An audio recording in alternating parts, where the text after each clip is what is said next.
किशनगढ़ राज्य के सुंदर जंगलों से घिरे सुंदरपुर गांव में अर्जुन नाम का एक युवक रहा करता था।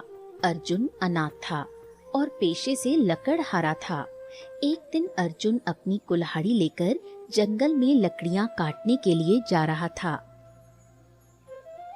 कि तभी उसके पड़ोसी बलराम चाचा वहां पहुंचे।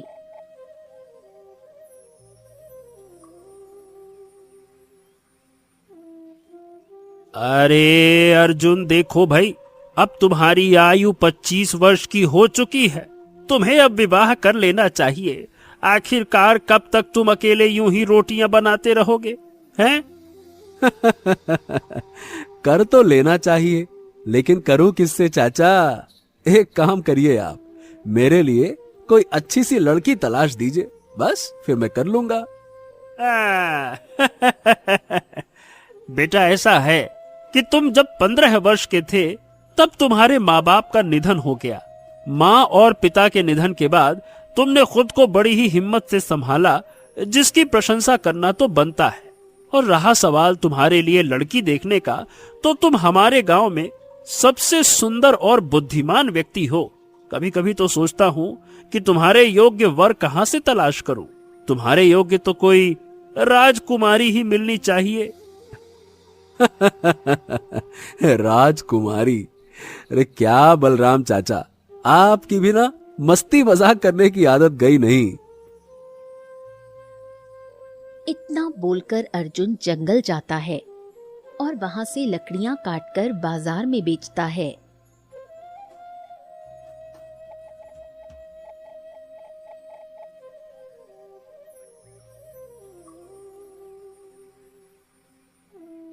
शाम को अर्जुन अपने घर आ रहा था कि तभी उसने देखा कि गांव में कुछ लोगों की भीड़ लगी हुई थी। बलराम चाचा के चेहरे पर चिंता की लकीरें झलक रही थीं। अरे बलराम चाचा, क्या हुआ? आपके चेहरे पर ये चिंता की लकीरें क्यों झलक रही हैं? सुबह तक तो आप ठीक थे। अरे अर्जुन, अब तुम्हें क्या बताऊं। अचानक से हमारे गांव में सारे के सारे कुएं सूख गए। अरे तालाब सूख गए, पानी की एक बूंद तक नहीं है। ऐसा लगता है जैसे कितने सालों से सूखे पड़े हो। गांव वाले पानी की एक एक बूंद के लिए बुरी तरह से चिंतित हो गए हैं। अरे बगैर पानी के जीवन यापन नहीं हो सकता है। कैसे ये सब अचानक से हो गया, यही समझ में नहीं आ रहा। क्या बात कर रहे हैं? ऐसा कैसे हो सकता है चाचा? अरे सुबह तक तो हमारे गांव के सारे कुएं पानी से लबालब भरे थे, और तालाब भी। और इस साल तो बारिश भी अच्छी हुई थी, फिर तालाब और कुएं सूख कैसे सकते हैं? यही तो हमारी समझ में नहीं आ रहा अर्जुन। अचानक से, मतलब हमारे गांव में ये पानी की कैसी विपत्ति आ गई है? ये कोई साधारण घटना नहीं लगती है। अर्जुन गांव वालों के निराश चेहरे को देखने लगा। उसकी नजर बच्चों पर पड़ी। अर्जुन एक औरत के पास जाकर बोला, अब क्या हुआ? ये बच्चे क्यों रो रहे हैं? मेरा बच्चा दोपहर से प्यासा है। अब तुम बताओ, पानी का इंतजाम कहाँ से हो? मैं तो जंगल तक घूम आई, जंगल के तालाब सूखे पड़े हैं। अब मैं क्या करूं? इतना कहकर वो औरत फूट फूट कर रोने लगी। अर्जुन बुरी तरह से चिंता में पड़ गया और अपने घर पर जाकर बैठ गया।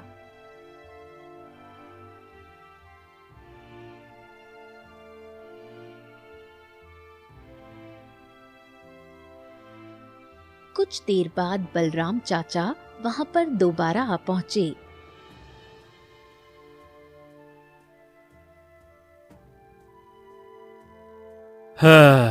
अर्जुन, इस तरह हाथ पर हाथ रखकर बैठने से कुछ नहीं होगा। गांव में सबसे ज्यादा हिम्मतवर और बुद्धिमान तुम ही तो हो। हमें पता लगाना होगा कि आखिरकार ये विपत्ति अचानक से आ कैसे गई। जरूर इसके पीछे कोई न कोई गहरा राज छिपा है। वैसे आप बिल्कुल सही कह रहे हैं बलराम चाचा, लेकिन समझ में ये नहीं आ रहा कि मैं इस राज या गहरी विपत्ति का पता कैसे लगाऊं। अर्जुन, हमारे गांव से कुछ दूर एक झोपड़ी है जहां पर एक बूढ़ी काकी रहती हैं। कहते हैं कि उनकी आयु 100 वर्ष की हो चुकी है, मगर अभी भी वो बिल्कुल स्वस्थ हैं। उसे कुछ चमत्कारिक शक्तियों का ज्ञान है। मैंने सुना है कि जब भी विपत्ति आती है तो लोग उनसे परामर्श लेने के लिए उनके पास जरूर जाते हैं। ओ, अगर ऐसी बात है तो ठीक है, फिर मैं भी आज ही बूढ़ी काकी के पास जाऊंगा। इतना बोलकर अर्जुन वहां से चला गया।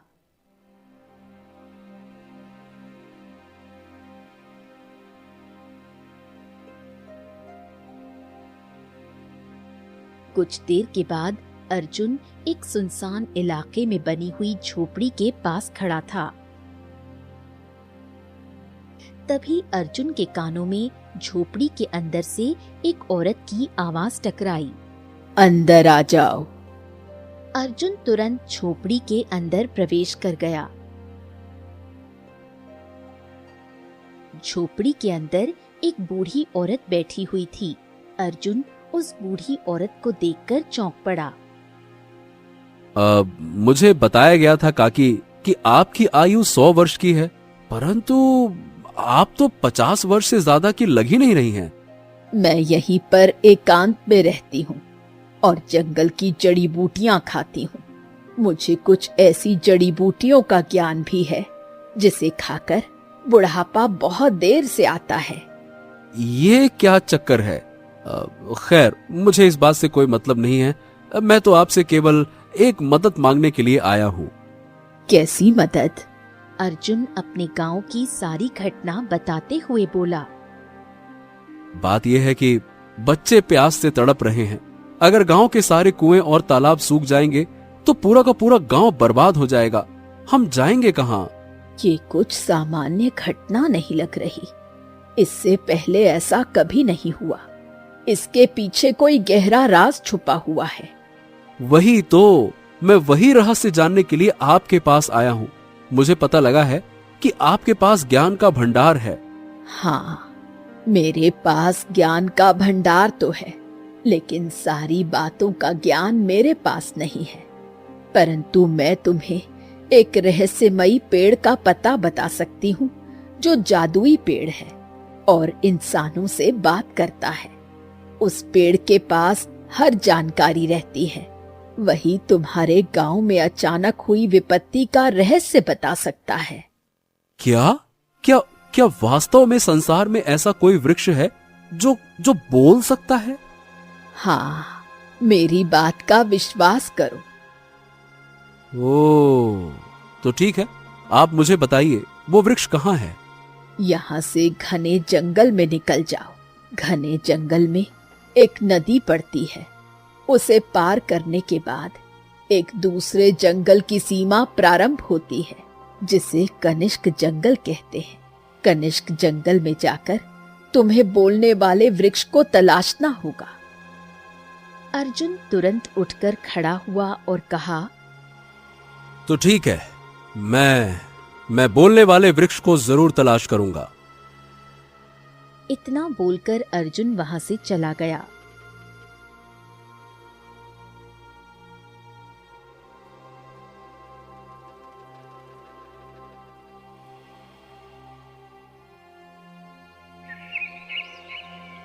अगली सुबह अर्जुन घने जंगल की ओर निकल पड़ा।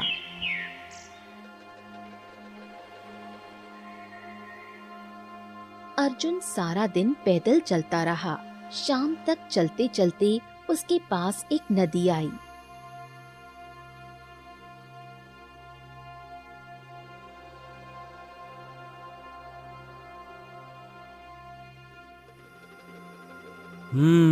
लगता है ये वही नदी है जिसके बारे में बूढ़ी काकी ने मुझे बताया था। मुझे इसे पार करना होगा। मेरे शरीर में जान तो नहीं है, लेकिन इसके अलावा और कोई रास्ता भी नहीं है। अर्जुन तुरंत नदी में कूद गया और नदी को पार किया। नदी पार करने के बाद अर्जुन ने खुद को एक दूसरे जंगल में पाया। अर्जुन ने जंगल में चलना शुरू किया।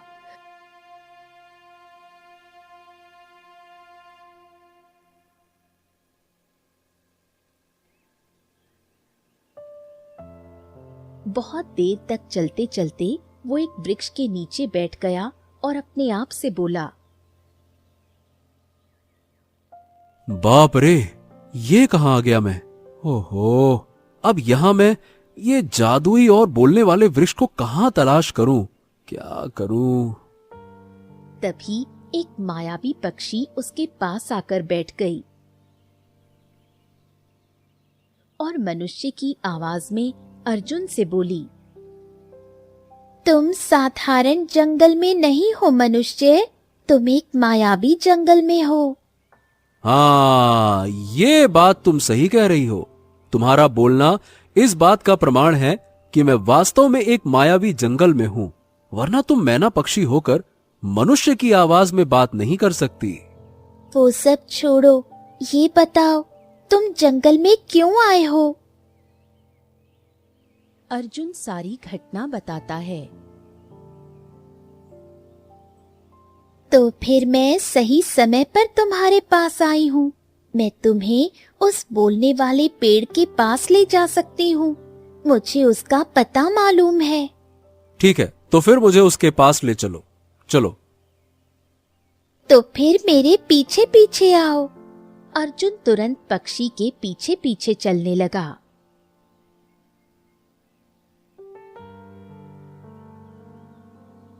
कुछ ही देर के बाद जादुई मैना पक्षी अर्जुन को एक घने वृक्ष के पास ले गई।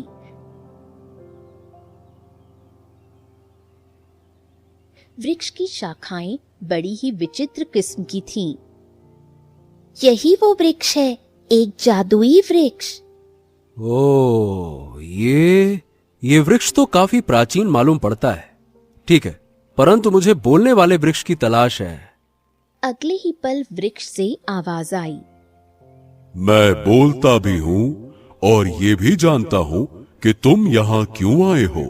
मैं जानता हूँ कि तुम्हारे गांव में अचानक से तालाब और कुएं सूख गए हैं। गांव के लोग प्यास से पीड़ित हैं। तुमसे अपने गांव की तकलीफ देखी नहीं गई, इसीलिए इसका रहस्य जानने के लिए तुम यहाँ आए हो। ओ, तुम तो वास्तव में बोलने वाले वृक्ष हो, परंतु तुम कैसे जानते हो मेरे बारे में और मेरे गांव के बारे में?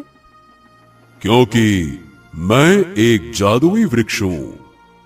अच्छा, तो फिर मुझे इसका रहस्य बताओ। मेरे अंदर एक दूसरी दुनिया का द्वार है। उस दुनिया में जाने पर तुम एक विचित्र नगर पाओगे, जहां चारों ओर सन्नाटा फैला होगा। वहां एक साधु कैद है, जिसे एक राक्षस ने बंदी बना रखा है। तुम्हें उसे राक्षस से मुक्त कराना होगा। वहां एक अमृत कुंड भी है। उसका जल पीने से कोई भी अमर हो सकता है और फेंकने से जल राख हो सकता है। क्या मतलब? मुझे कुछ भी समझ में नहीं आया। अगर बुद्धिमान हो तो समझ जाओगे, अगर मूर्ख हो तो मारे जाओगे। वृक्ष के अंदर से रंग बिरंगी किरणें फूटने लगी। क्या तुम तैयार हो? अगर तैयार हो तो इस रोशनी के सामने आओ। अर्जुन ने एक नजर मैना पक्षी की ओर और दूसरी नजर वृक्ष की ओर डाली। अगले ही पल वो रोशनी के सामने आ गया। कुछ ही देर के बाद वृक्ष ने अर्जुन को अपने अंदर खींच लिया और रोशनी गायब हो गई। अर्जुन ने खुद को एक बड़े ही विचित्र नगर में पाया। चारों ओर सन्नाटा फैला हुआ था। नगर में घर और खेत थे, परंतु वहां कोई मनुष्य नहीं था। ये मैं कहाँ आ गया? ये तो बड़ा ही विचित्र नगर है। चारों ओर सन्नाटा पड़ा हुआ है। ओहो, अब मैं साधु महाराज को कहाँ ढूंढूं जो राक्षस के कब्जे में है? ये क्या चक्कर है भाई? अगले ही पल अर्जुन के कानों में किसी बूढ़ी औरत की कराहट टकराई।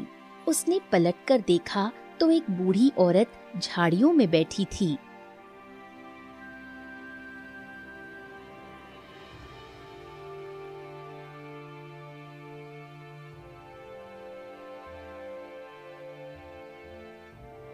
ओ, मुझे तो लगा कि यहाँ कोई मनुष्य नहीं रहता होगा, लेकिन आप हैं। वैसे आप कौन हैं?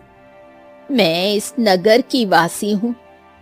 हाँ, ये तो समझ में आ गया, लेकिन यहाँ तो और कोई नहीं है। पहले इस नगर में काफी लोग रहते थे, लेकिन राक्षस ने सबको मारकर खा लिया। उसने ही मुझे अपने जादू की शक्ति से अपाहिज कर दिया। मैं चल नहीं सकती, परंतु मैं जानती हूँ कि राक्षस कहाँ है। तुम यहाँ क्यों आए हो और कैसे आए हो? अर्जुन सारी घटना बताता है। उस राक्षस को मारना इतना आसान काम नहीं है। अब उस राक्षस को कैसे मारा जाएगा, ये तो मुझे भी नहीं पता। बस इतना आप बता दो कि वो खंडहर है कहाँ। मैं चल नहीं सकती, तुम मुझे अपने कंधे पर बैठा लो, मैं तुम्हें रास्ता बताती जाऊंगी। अर्जुन ने बूढ़ी औरत को अपने कंधे पर उठा लिया। यहाँ से दाहिनी दिशा की ओर चलो। अर्जुन बूढ़ी औरत को कंधे पर बैठाकर उसकी बताई हुई दिशा की ओर चलने लगा।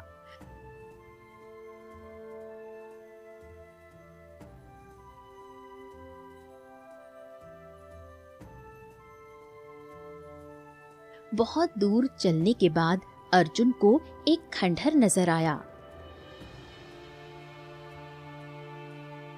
इस खंडहर के अंदर साधु है और राक्षस का वास है, सावधान रहना। मैं भगवान के अलावा और किसी से नहीं डरता। अर्जुन खंडहर के अंदर गया।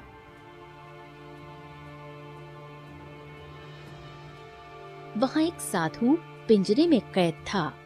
ओ, तुम तो मनुष्य हो, तुम यहाँ कैसे आए?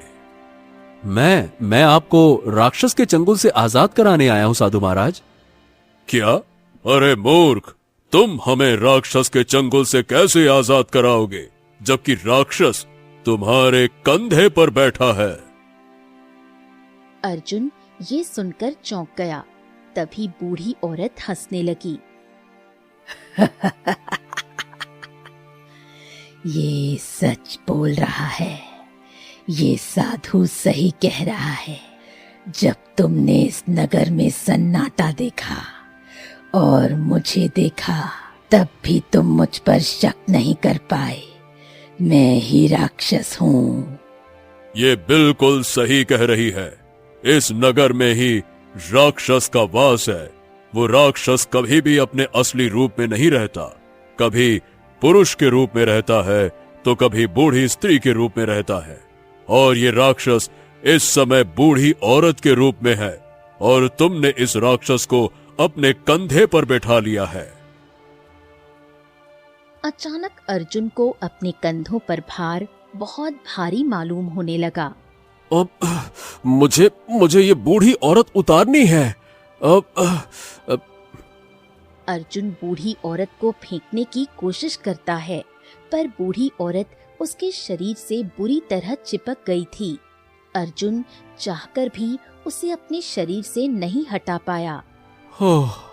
अरे बस करो, उतर जाओ मेरे कंधे से, उतरो। एक ही शर्त पर। कैसी शर्त? यहाँ से कुछ दूर एक अमृत कुंड है। तुम अमृत कुंड से जल निकाल कर लेकर आओ। उस जल को पीने के बाद मैं अमर हो जाऊंगी, और वो जल केवल मनुष्य ला सकता है। तुम्हें जो मैना पक्षी जादुई वृक्ष के पास ले गई थी, वो मैना पक्षी कौन है? मैंने ही उस पक्षी को किसी मनुष्य को फंसाने के लिए वहां पर छोड़ रखा है। जादुई अमृत कुंड से अमृत वही ला सकता है जिसके मन में दूसरों के प्रति प्रेम हो, और जिसके मन में इंसानियत हो, और वो तुम हो। बोलो, क्या तुम अमृत कुंड से अमृत लेकर आओगे? किसी भी कीमत पर नहीं। अगर मैं ले आऊंगा तो तुम हमेशा के लिए अमर हो जाओगी। तो फिर सोच लो, मैं तेरे कंधे से कभी नहीं उतरूंगी। अर्जुन गहरी सोच में डूब गया। ठीक है, ठीक है, मेरे कंधे से उतरो। अब मेरा शरीर तुम्हारा भार नहीं सह पा रहा। उतरो उतरो। तो फिर जा, अमृत कुंड से अमृत लेकर आ। और याद रख, अगर तूने जरा सी भी चालाकी की तो मैं उस साधु महाराज को जलाकर राख कर दूंगी। उसके बाद तेरा गांव प्यास से तड़प तड़प कर मर जाएगा। अर्जुन के पास कोई और चारा नहीं था। ठीक है, साधु महाराज को कुछ नहीं होने दूंगा। मैं अभी अमृत कुंड जाकर अमृत लेकर आता हूँ। खंडहर से दाहिनी दिशा की ओर चलते जाना, तुम्हें अमृत कुंड मिल जाएगा।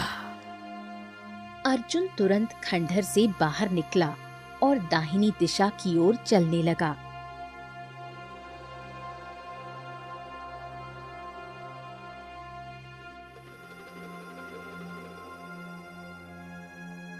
कुछ देर के बाद अर्जुन को एक विशाल तालाब नजर आया जो सुनहरी किरणों से चमक रहा था। लगता है यही है अमृत कुंड। तभी अमृत कुंड से आवाज आई, हाँ, यही है अमृत कुंड। और मेरे अमृत जल को केवल और केवल वही मनुष्य ले सकता है जो बुद्धिमान हो, दूसरों के प्रति इंसानियत रखता हो और लालच से मुक्त हो। वो जल अपने लिए नहीं बल्कि मानवता की भलाई के लिए ले। याद रखना, अगर तुम्हारे अंदर ये गुण नहीं है तो जैसे ही कलश में जल भरोगे तुम जल कर राख हो जाओगे। अर्जुन गहरी सोच में डूब गया। ठीक है। अर्जुन ने कलश में अमृत जल भरना शुरू किया। कुछ ही देर में कलश भर गया और अर्जुन सुरक्षित रहा। ओह, तुम तो वाकई अच्छे मनुष्य हो। अर्जुन कलश लेकर सीधे खंडहर की ओर आया।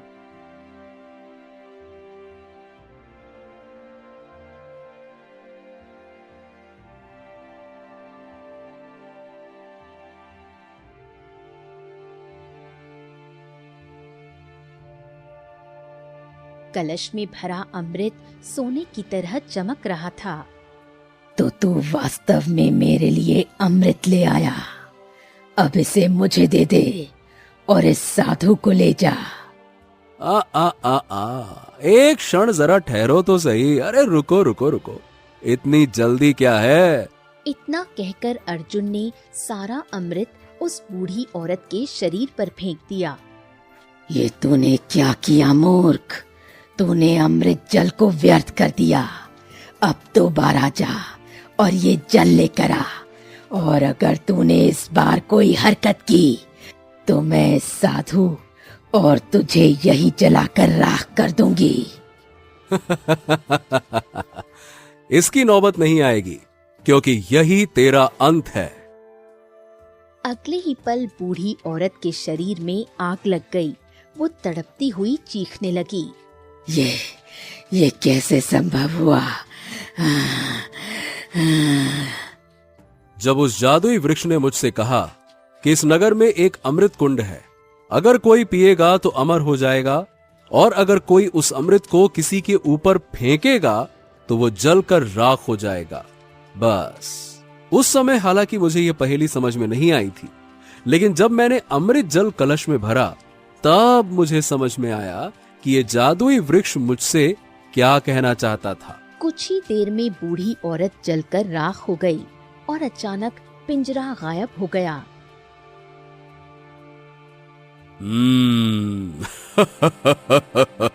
तू तो वास्तव में बड़ा ही बुद्धिमान है। साधु महाराज, लेकिन आप तो बहुत ज्ञानी हैं। आप इस राक्षस के चंगुल में कैसे फंस गए? जिस जादुई वृक्ष ने तुम्हें इस नगर में पहुंचाया है, मैं वर्षों से उसी वृक्ष के नीचे तपस्या कर रहा था। कुछ समय पहले ये राक्षस इंसानी रूप धरकर मेरे सामने आया और मेरा शिष्य बनने की इच्छा जाहिर की। मैं तपस्या में मग्न था, उसकी चालाकी को पहचान नहीं पाया और उसने मनुष्य बनकर मेरी चमत्कारी शक्तियां प्राप्त की और मेरे ही मंत्रों से वृक्ष के अंदर से दूसरी दुनिया का द्वार खोल लिया। फिर मुझे धोखे से यहां कैद कर दिया और अपनी जादुई शक्ति से तुम्हारे गांव के सारे तालाब और कुएं का पानी खत्म कर दिया। ओ, लेकिन ऐसा क्यों किया? क्योंकि उसका असली मकसद अमृत कुंड का जल था। वो जानता था कि अमृत जल केवल वही ला सकता है जिसके मन में इंसानियत और दूसरों के प्रति प्रेम हो। इसीलिए जब तुम यहां आए तो उसने पहचान लिया कि वही मनुष्य हो तुम। लेकिन तुम्हारी चतुराई से आज उसका अंत हो गया। इतना कहकर साधु ने अर्जुन का हाथ पकड़ा और रंग बिरंगी किरणों से दोनों वृक्ष के बाहर पहुंच गए। यहाँ पर मैना पक्षी अर्जुन को देख रही थी। अगले ही पल मैना पक्षी रंग बिरंगी किरणों से एक राजकुमारी में परिवर्तित हो गई। ये कौन हो तुम? राक्षस तो कह रहा था कि तुम उसके लिए काम करती हो। हाँ, वो सही कह रहा था। मैं यहाँ घूमने आई थी। अचानक उसने मुझे पकड़कर अपनी जादुई शक्ति से मैना पक्षी में बदल दिया। उसने मेरे ऊपर एक विशेष प्रकार का जादू किया था। उसके सम्मोहन में रहकर मैं उसी के लिए काम कर रही थी, परंतु तुमने उसे मारकर उसका सम्मोहन तोड़ दिया और मैं अपने असली रूप में आ गई। अब मैं तुमसे विवाह करूंगी क्योंकि तुमने मुझे राक्षस की कैद से मुक्त किया है। अब तुम जा सकते हो अर्जुन। राक्षस मर चुका है। तुम्हारे गांव के तालाब और कुएं फिर से पानी से भर चुके होंगे। जाओ। अर्जुन राजकुमारी को लेकर अपने गांव लौट आया। सारे तालाब और कुएं भर चुके हैं। गांव वाले खुशी से झूम उठे। राजकुमारी अर्जुन को लेकर अपने महल आ गई और कुछ दिनों बाद अर्जुन का विवाह राजकुमारी से संपन्न हो गया। अर्जुन एक साधारण लकड़हारे से राजकुमार बन गया।